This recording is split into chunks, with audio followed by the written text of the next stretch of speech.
Cuando ayunéis, no seáis austeros como los hipócritas, porque ellos demudan sus rostros para mostrar a los hombres que ayunan. De cierto os digo que ya tienen su recompensa. Pero tú, cuando ayunes, unge tu cabeza y lava tu rostro, para no mostrar a los hombres que ayunas, sino a tu Padre que está en secreto. Y tu Padre que ve en lo secreto te recompensará en público.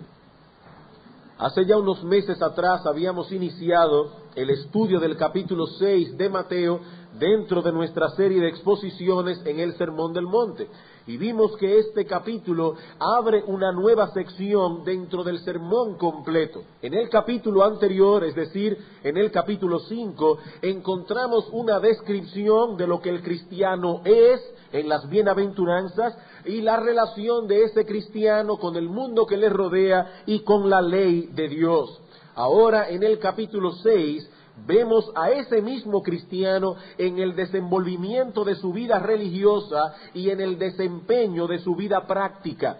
Este capítulo, habíamos dicho, posee una doble división que podemos detectar fácilmente. En los versículos 1 al 18 tenemos al cristiano y lo que podríamos llamar su vida religiosa. El cristiano y su vida religiosa. En los versículos 2 al 4 el Señor nos habla de dar limosna. En los versículos 5 al 15 de la oración y en los versículos 16 al 18 del ayuno. Por supuesto, hermanos, esas no son las únicas actividades piadosas a las que el cristiano se dedica, pero de una forma u otra, estas encierran todas las demás. El cristiano hace misericordia, tiene comunión con Dios y somete sus apetitos y deseos con fines y propósitos espirituales. O usando los tres ejemplos que el Señor usa aquí, podemos decir que el cristiano da al necesitado, el cristiano ora y el cristiano ayuna. Eso es lo que encontramos en los versículos 1 al 18. Y en los versículos 19 al 34 encontramos a este mismo cristiano, pero ahora en el desempeño de su vida práctica. El cristiano no solo debe ocuparse del cuidado de su alma y de su vida de piedad, aunque él no es de este mundo, aún sigue viviendo en él, y por lo tanto al cristiano le preocupa el comer, le preocupa el beber, el vestir, la crianza de los hijos, el asunto de la vivienda, etcétera. Este hombre vive delante de Dios, pero no solo en lo concerniente a su vida de piedad y a su religión, sino también en lo concerniente a los afanes de este mundo. Ese es básicamente el tema del capítulo 6 de Mateo. Hace un tiempo ya que comenzamos a considerar la primera de estas dos secciones, la que va del versículo 1 al 18, una sección que pretendemos concluir en el día de hoy. Al igual que con los dos temas anteriores, el Señor abre su enseñanza sobre el ayuno con una presuposición, y es que los cristianos ayunarán, lo mismo que harán misericordia, lo mismo que orarán. Noten el versículo 2 del capítulo 6. ¿Cuándo pues des limosna? No hay una orden aquí a dar limosna. El Señor está presuponiendo que si somos cristianos haremos misericordia. Versículo 5. Y cuando ores, el mismo patrón. No hay una orden aquí para orar, pero Cristo presupone que si somos cristianos oraremos. Y ahora llegamos al versículo 16 y que dice, cuando ayunéis, no seáis austeros como los hipócritas, etcétera, etcétera. El Señor no está criticando aquí a los que ayunan. Él está presuponiendo más bien que sus discípulos ayunarán, pero les advierte que al hacerlo deben vigilar atentamente sus motivaciones. Ellos no deben ayunar como los hipócritas. ¿Y cómo oran los hipócritas? Ellos demudan sus rostros, se ponen ropas raídas para mostrar a los hombres que ayunan. ¿Y qué dice Cristo? Los tales ya tienen su recompensa. Sino que más bien debemos ayunar con la conciencia de que lo hacemos únicamente para Dios y delante de Dios. Y esto nos trae, hermanos, una vez más al punto que mencionábamos al inicio de este capítulo cuando estudiamos el versículo 1. Debemos hacer lo correcto en nuestra vida religiosa, pero con una motivación correcta. Debemos hacer lo correcto, pero con una motivación correcta. Hermanos, no basta con estar en el lugar correcto, en el momento correcto, hablando y haciendo lo que es correcto. Eso no basta. La pregunta es, ¿por qué estás allí en ese preciso momento haciendo lo que estás haciendo? Todos hemos venido supuestamente en esta mañana aquí a adorar a Dios, pero hermanos, pueden estar seguros de que cuando estábamos cantando y elevando nuestros corazones al Señor, algunas alabanzas eran aceptas delante de Dios y otras no. ¿Por qué? Porque no basta con estar en el lugar correcto, expresando con nuestras bocas las palabras correctas, no. La pregunta es, hermano, ¿por qué estás aquí haciendo lo que estás haciendo en este preciso momento? El pecado es algo tan sutil que nos persigue hasta las puertas mismas del cielo. Y cuando nos disponemos a venir delante de Dios en oración, o aún en oración y ayuno, el pecado que mora en nuestro interior nos perseguirá hasta allí, y si nos descuidamos, terminaremos adorándonos a nosotros mismos, terminaremos centrando nuestros pensamientos en nosotros mismos, en vez de adorar a Dios y centrar nuestros pensamientos en Dios. Esa es básicamente la enseñanza de esta primera sección del capítulo 6. Nuestra vida de piedad debe ser vivida delante de Dios, no delante de los hombres. Debemos hacer misericordia delante de Dios. Debemos orar delante de Dios. Debemos ayunar delante de Dios. Nunca sobreenfatizaremos esto más de lo debido, porque siempre corremos el riesgo de ser atrapados por esa tendencia que hay en nosotros a la autopromoción y por esa búsqueda de alabanza humana. Ese es un mal contra el cual tendremos que luchar hasta que seamos librados de este cuerpo de muerte a través de la muerte del cuerpo.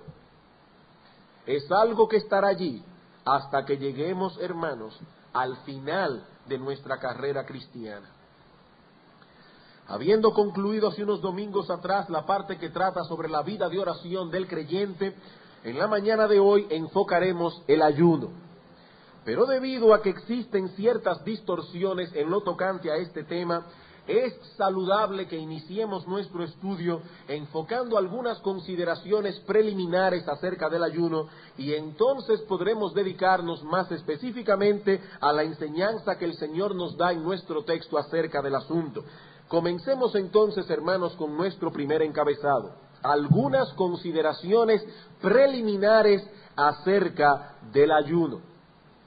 Con el tema del ayuno ocurre un hecho muy curioso, y es que no es mucho lo que se habla de él hoy día en ciertos círculos evangélicos.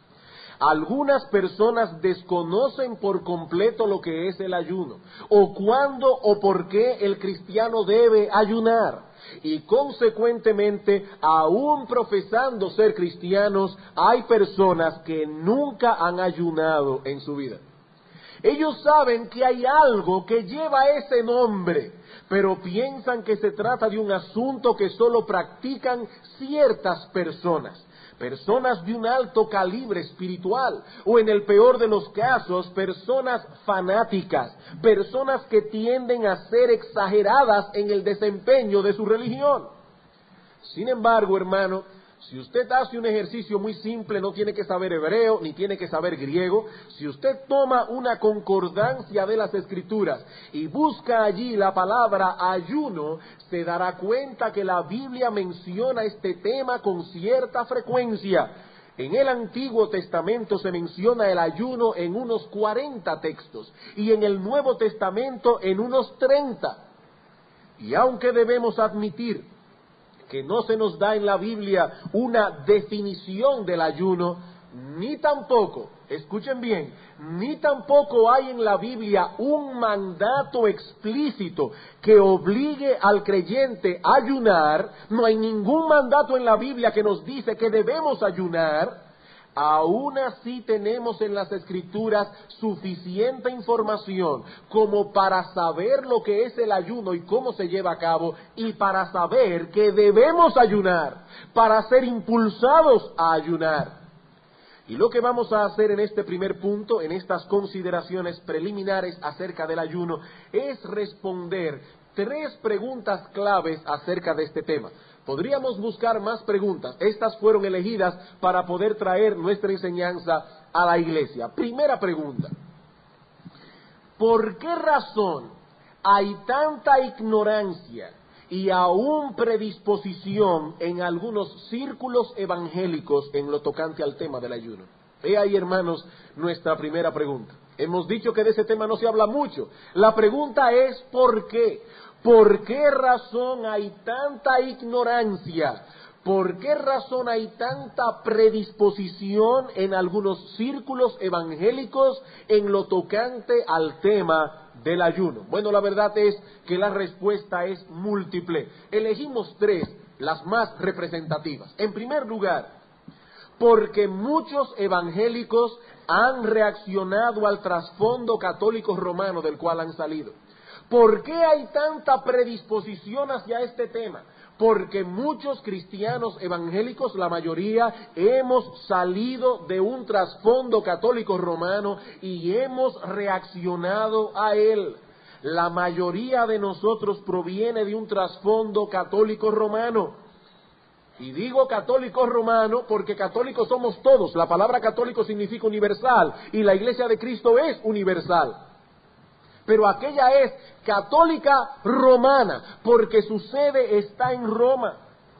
Y la mayoría de nosotros hemos salido de ese trasfondo romanista, y por lo tanto la primera idea que forjamos del ayuno fue la de esa abstinencia de ciertos alimentos en ciertos periodos del año con el fin de obtener ciertos méritos delante de Dios. Todos recordamos seguramente que en el tiempo de Cuaresma no se nos permitía comer carne, aunque paradójicamente sí se nos permitía comer pescado. Yo debo confesar abiertamente que si lo que se intentaba hacer era un sacrificio, para mí no es ningún sacrificio comer pescado. Pero sea que para usted sea o no un sacrificio dejar de comer carne y comer pescado, el punto es que ese tipo de ayuno no es el que encontramos en las Sagradas Escrituras. El ayuno no es algo que podemos premeditar con tanta precisión. Como decía hace un rato, no existe un solo mandamiento en la Biblia que ate al cristiano a guardar ciertos ayunos en épocas específicas. La única ordenanza de la ley con respecto al ayuno era aquel que se llevaba a cabo en el día de la expiación. Y como esa ley ceremonial ya no está en vigor porque Cristo la cumplió a la perfección, ese mandamiento ya no regula la vida del cristiano en el día de hoy. Tampoco se nos presenta el ayuno en la Biblia como un sacrificio por medio del cual podemos convencer a Dios de que nos conceda algo.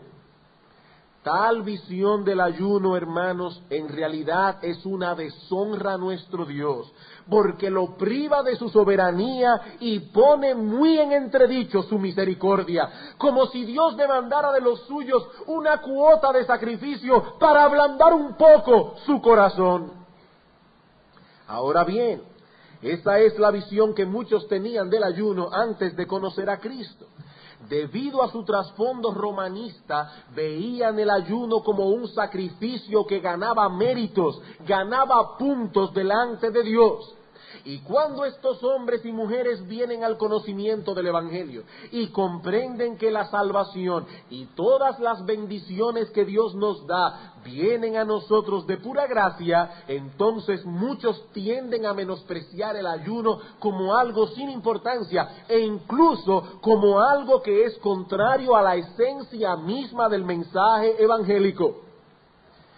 Y esa es indudablemente una de las razones por las que el ayuno es menospreciado en algunos círculos evangélicos. Hemos reaccionado y casi nunca las reacciones son buenas. Casi nunca las reacciones son buenas. Al rechazar ese sistema pagano de méritos y sacrificios, echaron fuera también una práctica que nada tiene que ver en realidad con esa visión distorsionada de la vida cristiana que emana de la Iglesia Católica Romana. En segundo lugar, se habla y se practica poco el ayuno porque muchos cristianos hoy día desconocen lo que ha sido la práctica del pueblo de Dios en el pasado y por lo tanto, al evaluar sus vidas cristianas, ellos lo hacen a la luz de lo que vemos a nuestro alrededor en el cristianismo actual. Si es normal que no se le dé mucha importancia al ayuno entre los cristianos que conocemos, entonces nos sentimos normales si tampoco le damos importancia. Pero lo cierto es, hermanos, que esa forma de ver la vida cristiana no es normal. Para nosotros en nuestra generación es normal. Y como no tenemos un parámetro para comparar, si nuestra normalidad no es una anormalidad, entonces creemos que somos normales cuando en realidad somos anormales. Vamos a suponer por un momento, hermanos, y lo que voy a decir es una tontería, pero vamos a suponerlo porque ilustra el punto. Vamos a suponer que un niño nace en una aldea remota que no tiene ningún tipo de contacto con la civilización. Y supongamos que en esa aldea todas las personas cojean debido a que tienen un problema congénito, excepto ese niño y su hermano mayor. Por un tiempo, este niño piensa que tanto él como sus hermanos son anormales, porque todo el mundo en la aldea cojea, menos ellos dos. Hasta que un día llegan unas personas civilizadas a la aldea, y el niño observa asombrado que estas personas caminan igual que él y que igual que su hermano, ellos no cojean. Y el niño se dirige presuroso a contarle a su hermano lo que ha visto. Ellos no saben ahora qué pensar. Por un tiempo ellos creían que nadie más caminaba sin cojera, pero ahora resulta que hay otras personas que caminan exactamente como ellos lo hacen. Pero todavía lo más sorprendente está por venir. Los niños se acercan a los extranjeros para saber cómo fue que adquirieron eso que ellos entienden que es una anormalidad. Pero estos les explican que en realidad ellos no eran anormales en ningún sentido, que lo más normal y natural es que las personas caminen como ellos caminan. Y entonces toda la aldea descubre por primera vez que el defecto no estaba en los niños, sino más bien en ellos. El tener un parámetro de comparación les permitió por primera vez determinar lo que es normal y lo que no lo es. Hermanos, algo similar ha ocurrido en cierto modo con el cristianismo actual. Podemos decir con pena y con tristeza que existe en nuestra generación una ignorancia bastante generalizada de lo que ha sido nuestra historia, y al desconocer nuestro pasado hemos perdido también un buen punto de referencia para evaluarnos a nosotros mismos y nuestra propia experiencia cristiana. Y tal vez lo que nosotros creemos que es normal, nuestros padres en la fe lo hubiesen visto muy anormal. Cuando estudiamos la historia de la iglesia nos damos cuenta que en el pasado era muy común para los cristianos ayunar. Basta con leer algunas de las biografías de esos hombres del pasado a quienes podemos considerar nuestros padres en la fe. David Brainerd, George Whitefield, George Mueller, y encontrarán allí la historia de hombres que sabían lo que era depender de Dios, no solo en oración, sino también en ayunos. Y ahora yo me pregunto, hermanos, ¿eran estos cristianos en algún sentido exagerados y anormales? ¿O reflejan esos hombres y esas mujeres el tipo de vida que encontramos, el tipo de vida piadosa que encontramos en las Sagradas Escrituras al leer la historia del pueblo de Dios, tanto en el Antiguo Testamento como en el Nuevo Testamento? Hermanos, ¿cuál de los dos estilos de vida se encuentran más cerca a la experiencia bíblica, el nuestro o el de ellos?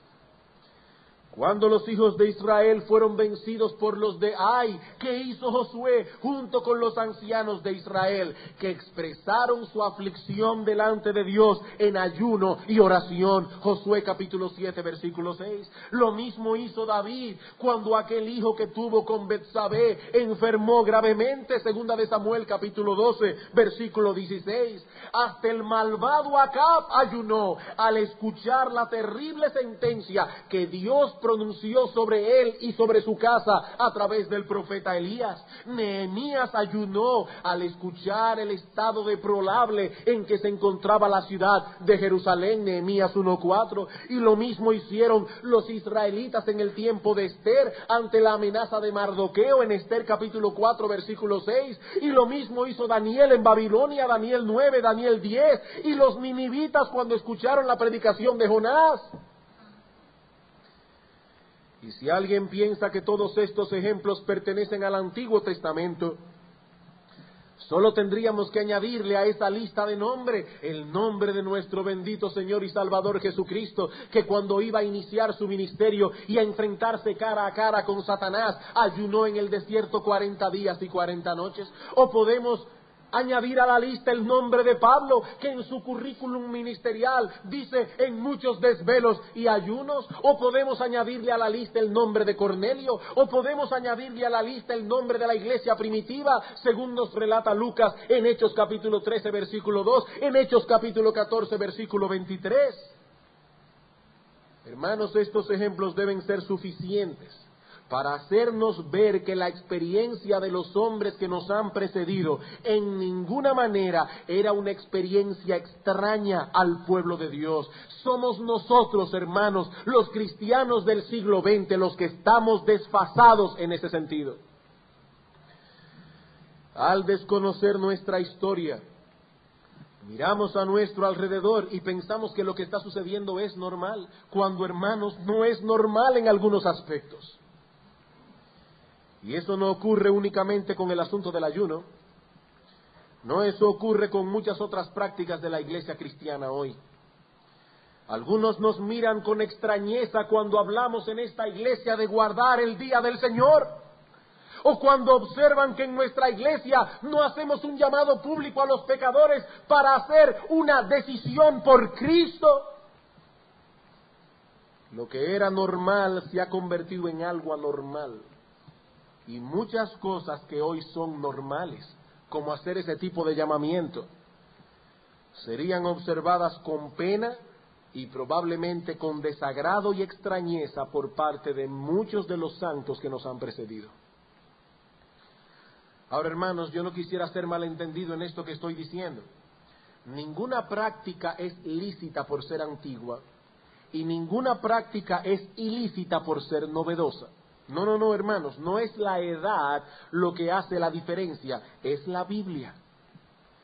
Pero si pusiésemos una mayor atención a la historia de la iglesia, nos beneficiaríamos de la obra que el Espíritu Santo ha estado haciendo en la iglesia a través de los siglos, y nos pondríamos en guardia para no permitir que ninguna novedad extrabíblica encuentre cabida en medio nuestro. Hermanos, la iglesia cristiana no nació ayer. La iglesia cristiana tiene 2000 años de historia, y en esos 2000 años el Espíritu Santo ha estado presente guiando al pueblo de Dios a la verdad, sobre todo en aquellas épocas en que su presencia se ha manifestado en una forma más clara y evidente, épocas que deben ser un modelo para nosotros. El tiempo de la Reforma, la época de los puritanos, la época de los grandes avivamientos en el tiempo de Jonathan Edwards, en el tiempo de George Whitefield,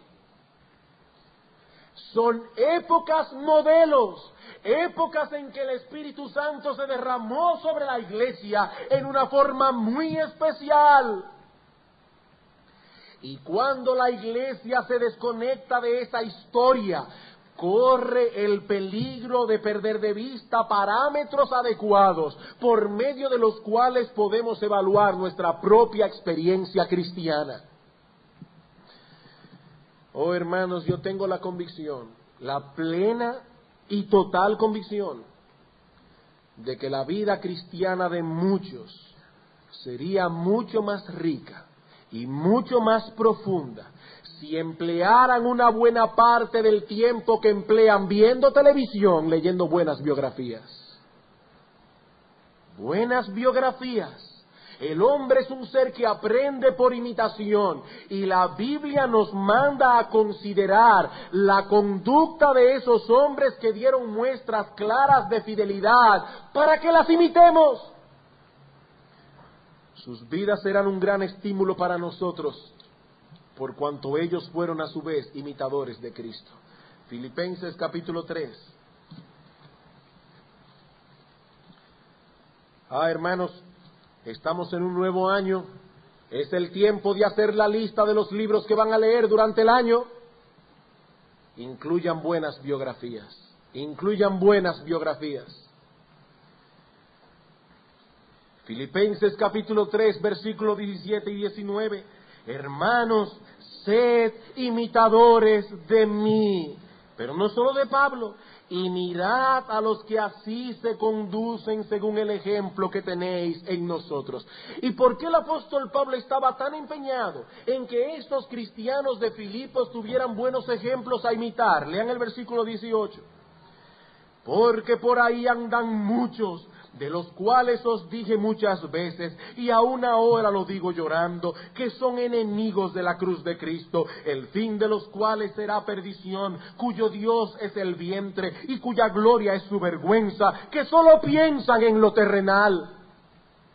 Hermanos, la razón por la cual nosotros debemos poner nuestros ojos en buenos ejemplos cristianos y debemos dar esos ejemplos es que por ahí andan muchos malos ejemplos y esos malos ejemplos son los que más llaman nuestra atención por causa de la corrupción interna que hay en nosotros. Necesitamos urgentemente buenos modelos a copiar porque vivimos en una época llena de depravación. Hebreos capítulo 13. Hebreos capítulo 13, versículo 7. Acordaos de vuestros pastores, que os hablaron la palabra de Dios. Considerad cuál haya sido el resultado de su conducta e imitad su fe. Primera de Pedro, capítulo 3. Pedro capítulo 3, el apóstol Pedro hablando a las mujeres cristianas, dice: mujeres, ustedes deben tener este tipo de carácter que es lo que adorna a una mujer, es lo que hace hermosa a una mujer. Pero así como ustedes copian las modas que a otros se le inventa y se le ocurre ponerse, de esa misma manera, dice Pedro, imiten también, pero aquellas mujeres que deben ser imitadas. Versículo 5. Porque así también se ataviaban en otro tiempo aquellas santas mujeres que esperaban en Dios, estando sujetas a sus maridos, como Sara obedecía a Abraham llamándole Señor, de la cual vosotras habéis venido a ser hijas, si hacéis el bien sin temer ninguna amenaza. Mujeres cristianas, ¿cuáles son vuestros modelos? Lady Diana. ¿Cuáles son vuestros modelos? Pedro dice: vuestros modelos son esas santas mujeres del Antiguo Testamento que esperaban en Dios, eran mujeres piadosas, eran mujeres sumisas. Mujeres que excedieron en su fe, en su piedad y en su confianza en Dios. He ahí, hermanas, ¿cuáles son vuestros modelos? ¿Cuáles son vuestros modelos? Pero hay una razón más que podemos mencionar para explicar el porqué de esa ignorancia y esa predisposición actual contra el ayuno. Ya mencionamos nuestro trasfondo católico romano. Ya mencionamos ese divorcio que hay entre la historia de la Iglesia y nosotros hoy. Pero ahora añadimos en tercer lugar el hedonismo predominante de nuestra época. El hedonismo predominante de nuestra época. Vivimos en una época muy sensual, una época en la que se sobreenfatiza la búsqueda de deleites. Eso es hedonismo. Una época donde todo lo que huele a sacrificio tiende a ser rechazado y aún ridiculizado. Hermanos, yo no estoy en contra de ninguno de los progresos que el hombre ha hecho. Siempre he dicho que me alegro de vivir en el siglo XX, que uno se puede levantar por la mañana, abrir un grifo en el baño y sale el agua. No hay que tomar un cubo, ir a un pozo y traer el agua a la casa. ¡Qué época más fantástica nos ha tocado vivir! Pero ¿acaso no es cierto que todas las comodidades del siglo XX nos han hecho personas flojas y que todo lo que huele a sacrificio, todo lo que incluye cierta cuota de sacrificio, tendemos a rechazarlo y tendemos a ridiculizarlo? Porque es una época que ha traído consigo un fuerte hedonismo. Nuestra mayor preocupación es la de cómo divertirnos. ¿Cómo divertirnos? Si estoy cansado, necesito diversión para poder descansar. Pero si tengo vacaciones, necesito diversión para poder usar bien las vacaciones. Diversión, diversión. Quisiéramos hacer de nuestra vida una especie de parque de diversiones, del cual solo salimos para ir a trabajar. ¿Y para qué trabajamos? Para producir dinero y así poder volver al parque otra vez. Somos como aquellos hombres que Pedro describe en su carta en 2 de Pedro capítulo 2, versículos 12 y 13. Pero estos, hablando de esos hombres, hablando mal de cosas que no entienden, como animales irracionales, nacidos para presa y destrucción, perecerán en su propia perdición, recibiendo el galardón de su injusticia. Y oigan cuál es el mal de estos hombres, ya que tienen por delicia el gozar de deleites cada día. Hay que tenerle un horario de diversiones. Alguna película que ver, algún paseo que dar, alguna comida fuera que comer. Una época hedonista. ¿No es esa, hermanos, la característica primordial de nuestra generación?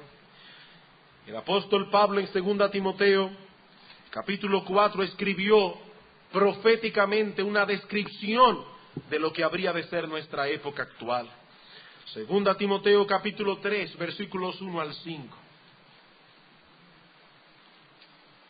También debes saber esto, Timoteo, que en los postreros días vendrán tiempos peligrosos. ¿Y por qué serán peligrosos esos días? Porque habrá hombres amadores de sí mismos, avaros, vanagloriosos, soberbios, blasfemos, desobedientes a los padres, ingratos, impíos, sin afecto natural, implacables, calumniadores, intemperantes, crueles, aborrecedores de lo bueno, traidores, impetuosos, infatuados, amadores de los deleites más que de Dios. Hermanos, eso pudo haberlo escrito un periodista que estaba ayer en la ciudad de París o en la ciudad de Nueva York.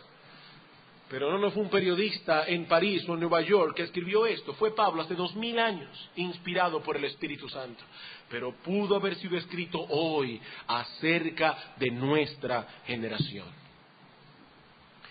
¿Y cómo podemos esperar que un tema como el ayuno sea bien recibido cuando nosotros mismos hemos sido atrapados, hemos sido influenciados por esa cultura del deleite? Si empleamos más tiempo libre viendo televisión que leyendo buenos libros, si preferimos perder el tiempo en conversaciones livianas que sostener conversaciones santas, serias y edificantes, si le huimos a la soledad porque no nos gusta meditar ni nos gusta pensar, ¿cómo vamos a recibir un tema como el ayuno con agrado? He ahí, hermanos, algunas de las razones por las que hoy día el tema del ayuno es descuidado y aún menospreciado. Pero Cristo da por sentado en nuestro texto que los suyos ayunarán, y aunque no lo ordena, lo presupone. Y yo me pregunto, hermanos, ¿nos dejaremos dominar por nuestra cultura? ¿Nos dejaremos dominar por nuestros prejuicios? ¿O tomaremos la determinación de vivir vidas cristianas más profundas, más genuinas? Hermanos amados, la Iglesia de Cristo de nuestra generación necesita desesperadamente del testimonio de hombres y mujeres que decidan tomar el cristianismo en serio, que decidan nadar en contra de la corriente si es necesario con tal de volver al patrón bíblico. Algunas personas piensan, ¿qué tanto es que estos pastores mencionan a los puritanos? Hermanos, tenemos que volver a nuestras raíces. Aún sea nadando en contra de la corriente, tenemos que volver al patrón bíblico. ¿Y cuán diferente sería el impacto de la Iglesia en nuestra generación si muchos tomaran esa determinación con la ayuda y en dependencia del Espíritu de Dios? Ay, hermanos, déjenme ver cómo yo sigo. No puedo quedarme únicamente en esta pregunta. Dijimos, vamos a dar 3 preguntas. Hay 2 interrogantes más que debemos responder antes de pasar a considerar el texto. Ya hemos visto en primer lugar por qué el ayuno es tan descuidado. No se preocupen, yo no lo voy a tener aquí hasta la tarde. ¿Por qué el ayuno es descuidado en muchos círculos evangélicos en el día de hoy? Ahora debemos preguntarnos en segundo lugar, ¿y qué es el ayuno? ¿Qué es el ayuno? Hemos estado hablando del ayuno. Pero puede ser que algunos se estén preguntando aún, ¿pero eso realmente qué es? Bueno, y aquí algunas definiciones. Alguien ha dicho que se trata de una abstención temporal de la comida y la bebida acostumbrada por razones devocionales. ¿Qué es el ayuno? Una abstención temporal de la comida y la bebida acostumbrada, pero por razones devocionales. Y Donald Whitney, en un tono similar, escribió, es una abstinencia voluntaria de tomar alimentos por un propósito espiritual.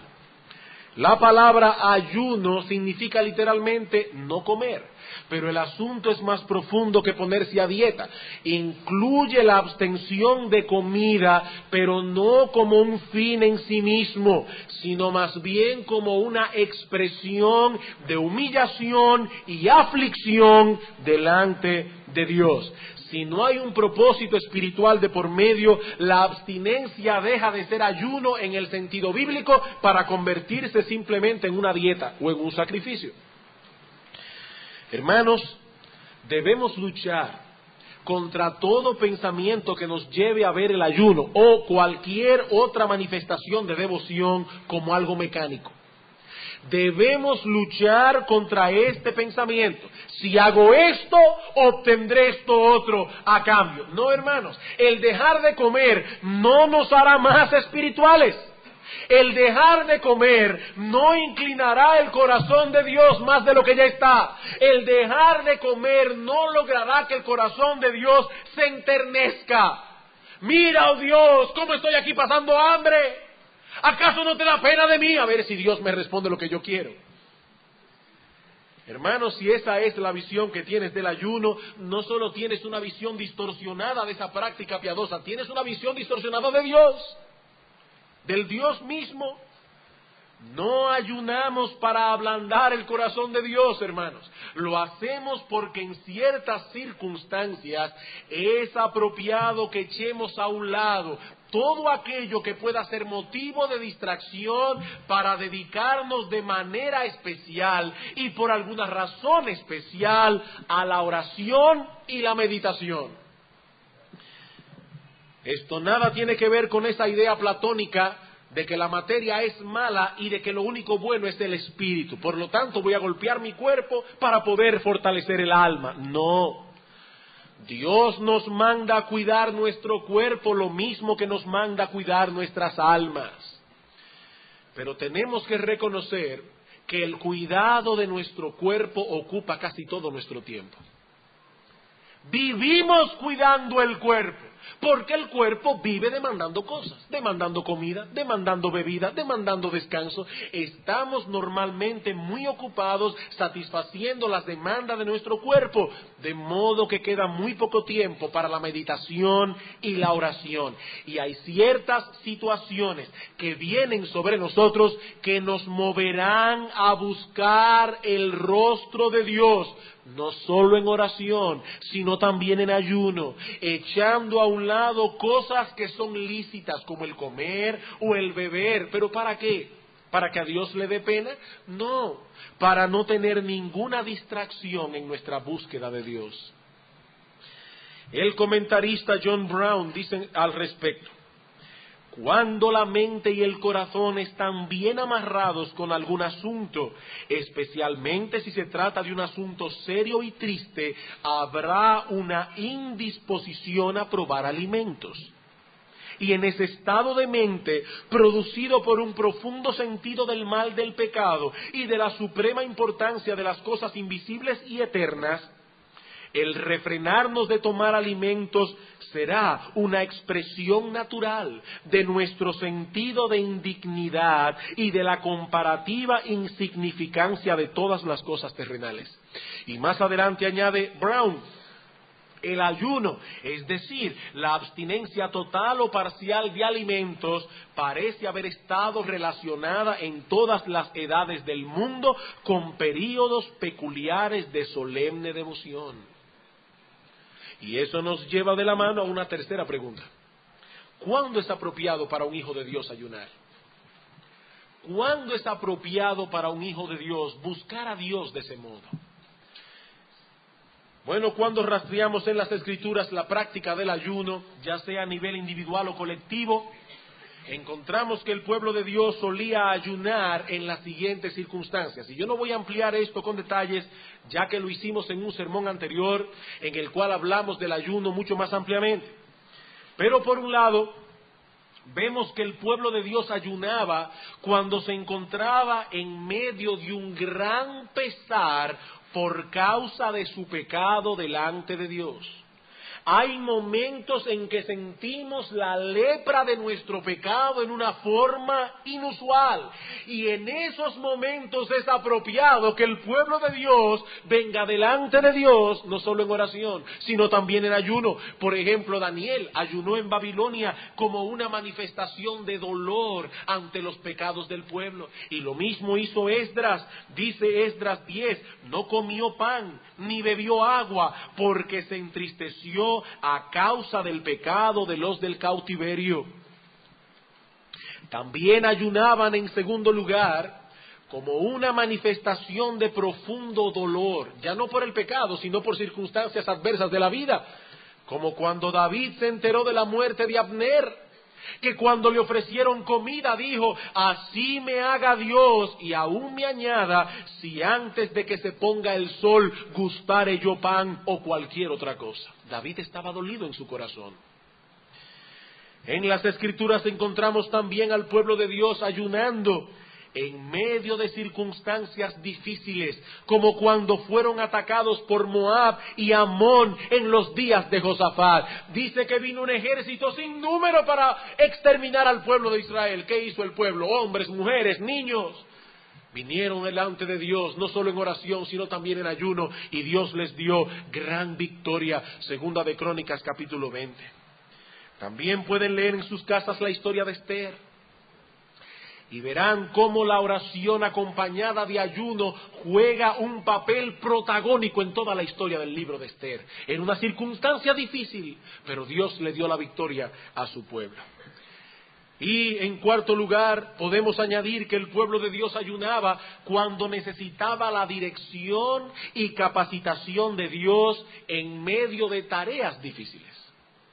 No en medio de circunstancias adversas, en medio de tareas difíciles. Por ejemplo, el Señor Jesucristo ayunó 40 días en el desierto antes de comenzar su ministerio.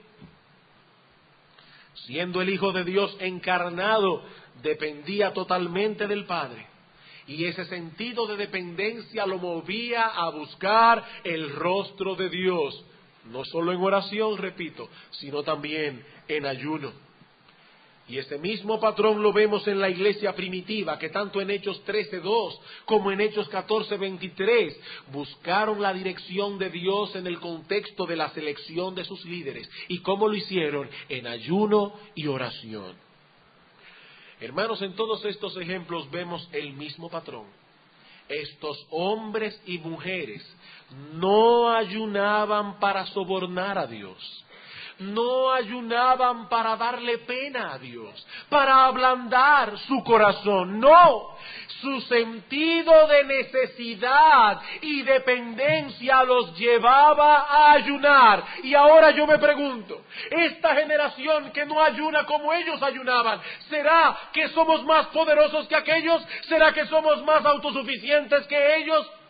¿Será que tenemos menos cosas de que arrepentirnos? ¿O será que tenemos menos dificultades que enfrentar?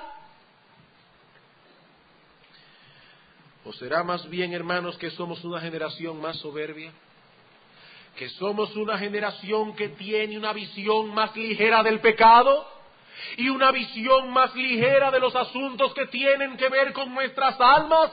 Hermanos, somos una raza de gente necesitada, y por esa misma razón necesitamos buscar continuamente el rostro de Dios en oración.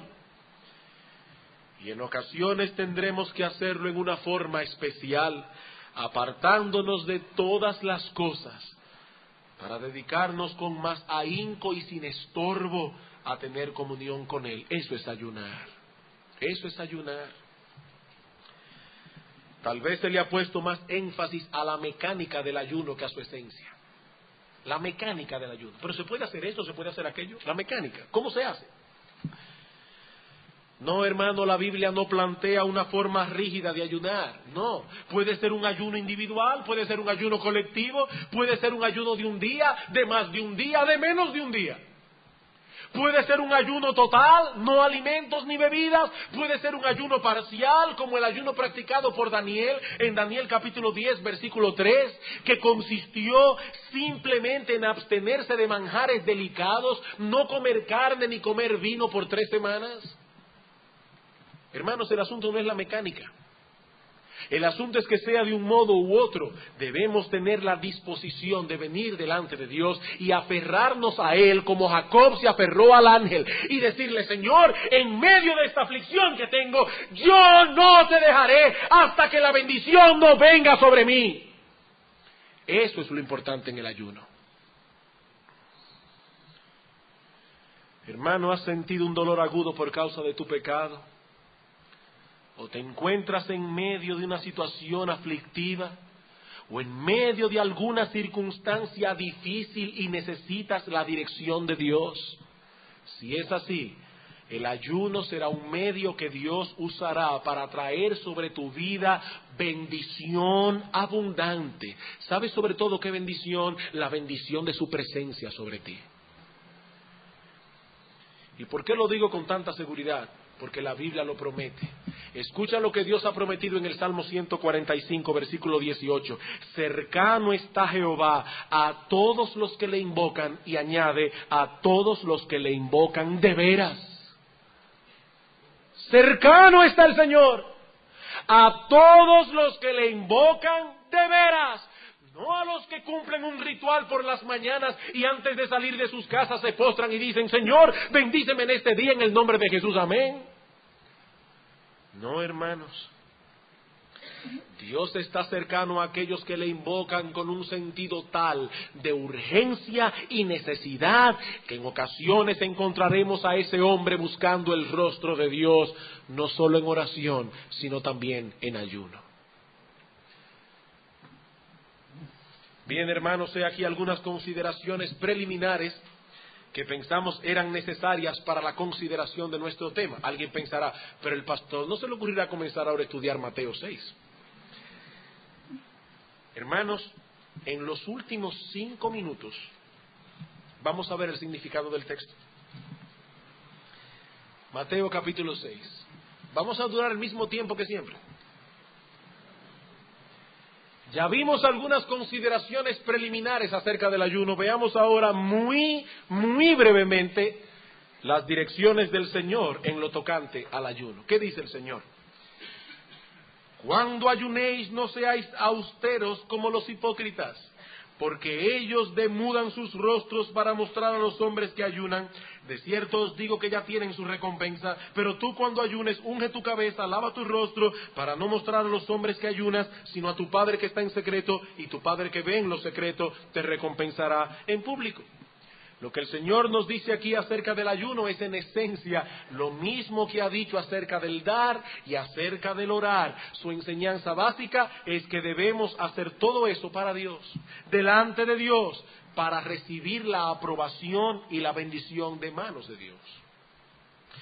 Es evidente que el Señor se refiere aquí, en la primera parte de su directriz, a los fariseos. Los fariseos acostumbraban a ayunar 2 veces a la semana, los lunes y los jueves. Y esto así de acuerdo con una tradición que decía que Moisés había subido al monte Sinaí un jueves y había descendido un lunes. Y en esos 2 días de la semana hacían todo lo posible porque los demás supiesen que estaban ayunando. Demudaban el rostro, no se untaban aceite como era lo usual, no se lavaban la cara y se ponían en las esquinas de las calles y la gente decía: ¡wow! ¡Cuánta piedad! Mire, ese pobre hombre se está muriendo de hambre. Antes que afligir sus almas delante de Dios, los fariseos afligían sus cuerpos como un vehículo de propaganda que llenaba sus almas de orgullo. Una total contradicción.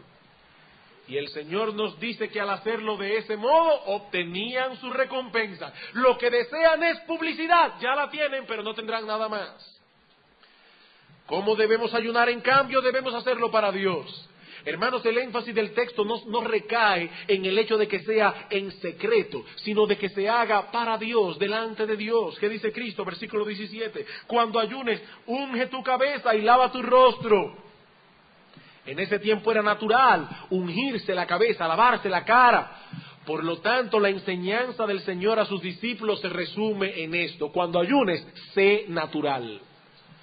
Cuando ayunes, sé natural, no estés pendientes a las otras personas, sino de buscar el rostro de Dios, y Dios te bendecirá. Versículo 18, a la mitad: tu Padre que ve en lo secreto te recompensará en público. No hay ningún problema que un esposo creyente le comunique a su esposa creyente que tiene planes ese día de orar y ayunar. Eso no va a ser darse publicidad. No, hermanos. Eso es enterar a la esposa de algo que va a afectar ese día el asunto de la casa. Resulta que ese día ya le hizo un banquete y usted está en su cuarto orando. No, hermano, eso no es práctico. Eso no es darse publicidad. Es decirle: mira, mi amor, en el día de hoy yo tengo algunas cosas que pensar, pienso apartarme en este día para estar en la presencia de Dios. No se sobreenfatiza la palabra secreto. El asunto es que se haga delante de Dios. Es necesario que hagamos esta observación, no sea que alguien ponga tanto énfasis en la mecánica del ayuno que pierda de vista el principio que el Señor desea transmitirnos aquí. El punto es que en ese momento sentimos una profunda necesidad de Dios, que nos mueve a buscarle a Él, no la aprobación de los hombres, sino el rostro de Dios en una forma especial y particular. Hermanos, quiera Dios poner en nosotros un cada vez más profundo sentido de dependencia, de insuficiencia, de urgencia, que nos mueva a buscar a Dios más intensamente. Hermanos, mientras haya pecados que confesar, dolores intensos que aliviar, situaciones difíciles que enfrentar y decisiones cruciales que tomar, el ayuno será necesario. Y cuando ores, no seas como los hipócritas, porque ellos aman el orar en pie en las sinagogas y en las esquinas de las calles para ser vistos de los hombres. De cierto os digo que ya tienen su recompensa. Mas tú, cuando ores, entra en tu aposento y cerrada la puerta, ora a tu Padre que está en secreto, y tu Padre que ve en lo secreto te recompensará en público. Como hemos dicho ya, esta porción del Sermón del Monte es una devastadora denuncia de los terribles efectos del pecado en la vida del hombre. Pocos textos de las Escrituras revelan con más claridad la verdadera naturaleza del pecado como lo vemos reflejado en este texto. No hay una actividad más noble que la oración ni más piadosa, pero es tan sutil el pecado y tan penetrante en sus efectos que nos acosa y nos seduce aun cuando oramos. El pecado, como hemos dicho ya, nos persigue hasta las puertas mismas del cielo. Tan pronto nos disponemos a orar, a ir a la presencia de Dios en oración, la corrupción interna se activa y si nos descuidamos, en vez de adorar a Dios, terminaremos adorándonos a nosotros mismos. Eso es lo que el Señor Jesucristo nos advierte en esta porción del Sermón del Monte. Generalmente asociamos la palabra pecado con hechos vergonzosos, con actos externos específicos. Un hombre borracho, un robo, un homicidio, pero el pecado es en realidad una disposición del corazón que no siempre se manifiesta a través de actos externos.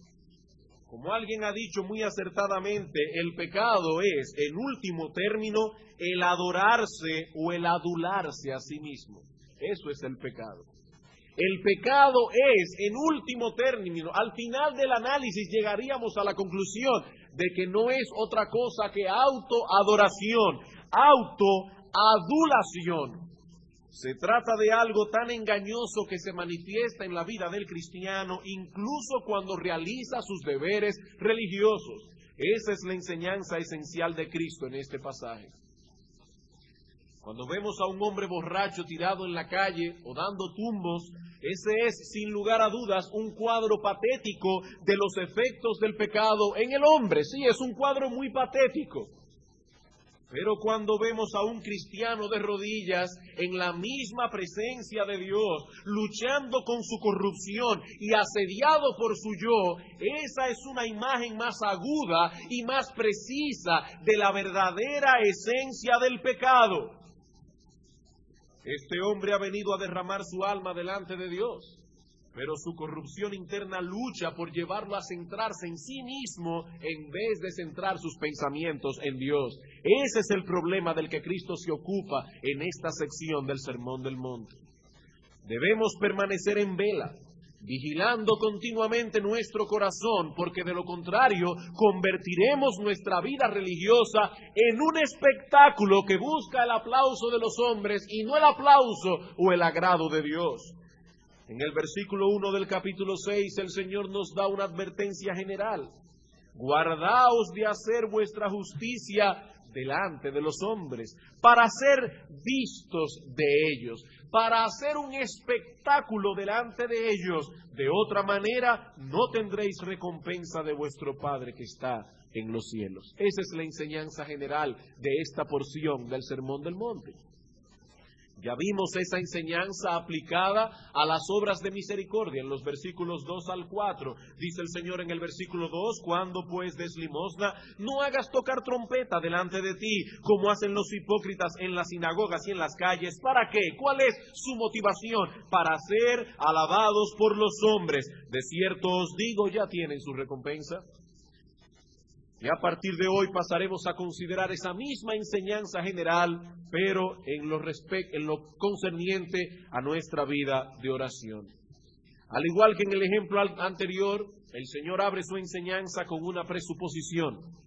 Él presupone que los cristianos oran.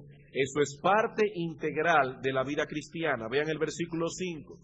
Y cuando ores, versículo 6, mas tú, cuando ores, versículo 7, y orando. Aquí no hay una orden expresa a orar. El Señor más bien presupone que todo cristiano ora, pero no presupone que todo el que ora es cristiano. Hermanos, esta diferencia parece muy sutil, pero no es un mero juego de palabras. El Señor presupone que todo cristiano ora, pero no presupone que todo el que ora es cristiano. Muchas personas ejecutan cada día sus deberes religiosos y en cierto modo se puede decir que oran. Pero si examinamos más profundamente lo que están haciendo y lo comparamos con lo que la Biblia enseña acerca de la oración, nos daremos cuenta de que en realidad no oran. Mientras Pablo fue un fariseo, seguramente oró en incontables ocasiones, seguramente.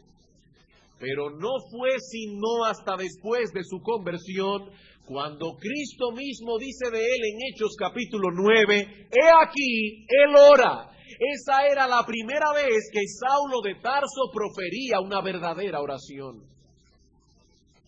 Hermanos, debemos detenernos por un momento a considerar la naturaleza de ese deber piadoso. Se habla mucho de la oración. A menudo escuchamos de que en tal o cual lugar se reúne un círculo de oración. O escuchamos a alguien aconsejar a otro que está pasando por algún tipo de aflicción, ora, porque la oración tiene mucho poder. Pero ¿qué se supone que es realmente la oración? Para muchos la oración es algo así como una lista de compras. Las hermanas cuando van al supermercado, si son organizadas, hacen, bueno, algunas no necesariamente no hacen lista de compras, pero tienen una lista en su mente. Hacen una lista de compras.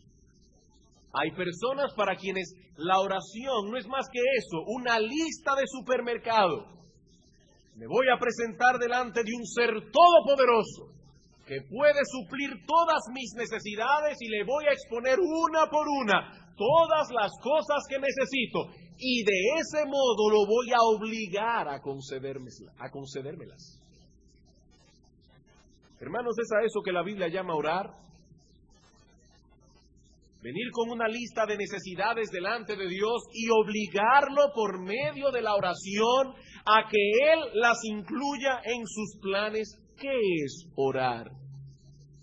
Haciendo una simbiosis de la definición que encontramos en el Catecismo Mayor de Westminster y el Catecismo Menor, porque una tiene palabras y frases que la otra no tiene, haciendo una simbiosis de estas dos definiciones, obtendremos una definición bastante amplia, comprensiva y apegada a la enseñanza de las Escrituras tocante a la oración. Dicen estos catecismos, los dos juntos: la oración es el ofrecimiento de nuestros deseos a Dios por todo aquello que es conforme a su voluntad, en el nombre de Cristo y por la ayuda de su Espíritu, confesando nuestros pecados y reconociendo con gratitud sus beneficios. ¿Qué es la oración?